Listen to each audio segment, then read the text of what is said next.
Detective Sterling, investigating the murder of Mr. Body. State your name for the record. My name is Mr. Green. What time did you arrive at the event? Run me through every single detail that you remember. I met up with Miss Scarlett in the garden around 9 p.m. There were some important matters she wanted to discuss before we arrived at the party together. After I was able to get away, she has a bit of a crush on me and I really wanted to go in together. I headed over to the study to finish up some paperwork so Mr. Body didn't have to worry about such trivial things while his charity event was going on. After getting everything into the proper order, I headed to the library around 10:30 to see if Mr. Body still had the book on lawful deeds I lent him. Around 11 p.m., I witnessed Miss White coming into the library.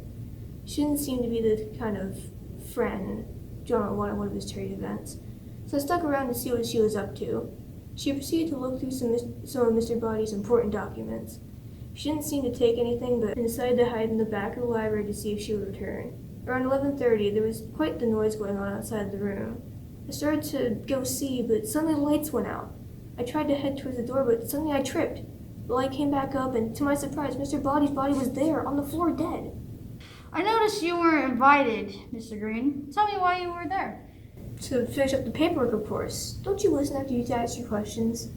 I wanted to ask my questions, okay? The time of the murder was 11:30 p.m., so you said you were where exactly? In the library, man.